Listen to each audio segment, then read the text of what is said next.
Hello बच्चों, कैसे हो आप।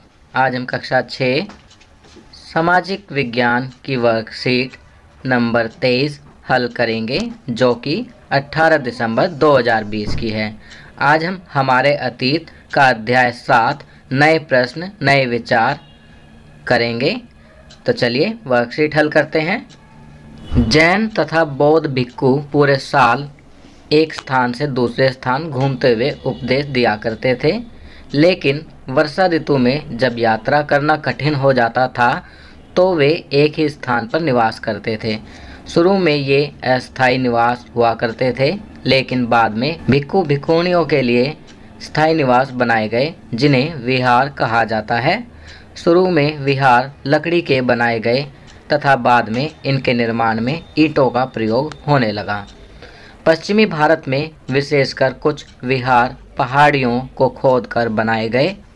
प्राय किसी धनी व्यापारी, राजा अथवा भूस्वामी द्वारा दान में दी गई भूमि पर विहार का निर्माण होता था।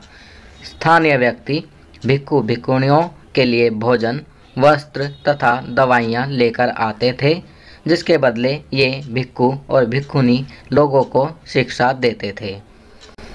आप देख सकते हैं यहाँ चित्र में कार्ले गुफा महाराष्ट्र की दिखाई गई है। यह एक विहार जहाँ भिक्खु भिक्खुणी रहकर ध्यान करते थे। इसी प्रकार के अन्य भी विहार गुफाओं में बनाए गए थे। चलिए आगे बढ़ते हैं। निम्नलिखित प्रश्नों के उत्तर दीजिए। पहला, विहार क्या होते थे? तो इसका उत्तर लिखेंगे, भिक्खु भिक्खुणियों के लिए स्थायी निवास बनाए गए, जिन्हें विहार कहा जाता है।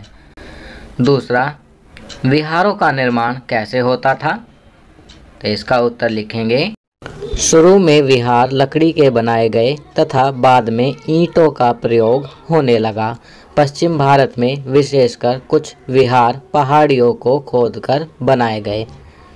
जैसे हमने अभी ऊपर पढ़ा था कि शुरू में जो विहार बनाए गए थे वह पहले लकड़ी के बनाए गए थे, उसके बाद में फिर विहार बनाने के लिए ईंटों का प्रयोग हुआ, और उसके बाद में पश्चिम भारत में विशेषकर कुछ विहार पहाड़ियों को काटकर भी बनाए गए थे, जैसा कि ऊपर चित्र में दिया गया है। प्रश्न 3, विहारों के निर्माण में कौन सहायता करते थे? तो इसका उत्तर लिखेंगे, विहारों के निर्माण में धनी व्यापारी, राजा तथा भूस्वामी सहायता करते थे। बच्चों, जैसा कि हमने ऊपर पढ़ा कि धनी व्यापारी, राजा अथवा भूस्वामी क्या करते थे? भूमि दान में दे देते थे, जिस पर विहार बनाए जाते थे, और स्थानीय व्यक्ति भिक्खु भिक्खुणियों के लिए भोजन, वस्त्र तथा दवाइयाँ लेकर आते थे, जिसके बदले में उन्हें शिक्षा दी जाती थी। आपकी वर्कशीट में क्रियाकलाप दिया गया है। अपने परिवारजनों एवं शिक्षकों की सहायता से प्रमुख प्राचीन विहारों के नाम पता कीजिए। तो बच्चों, यह कार्य आप स्वयं करेंगे। वर्कशीट के अंत में कोविड के संदर्भ में उचित व्यवहार संबंधी CAB संदेश, कोविड-19 के विरुद्ध जंग में सुरक्षित रहने के लिए मास्क पहने। तो बच्चों, ये वर्कशीट यहाँ कंप्लीट होती है। अगर यह वीडियो आपको अच्छी लगी तो इसे लाइक एंड शेयर ज़रूर करें। अन्य विषयों पर बने हमारे लेटेस्ट वीडियोस को देखने के लिए चैनल को सब्सक्राइब करना ना भूलें, और देखते रहिए हमारा channel knowledge kingdom. Thank you.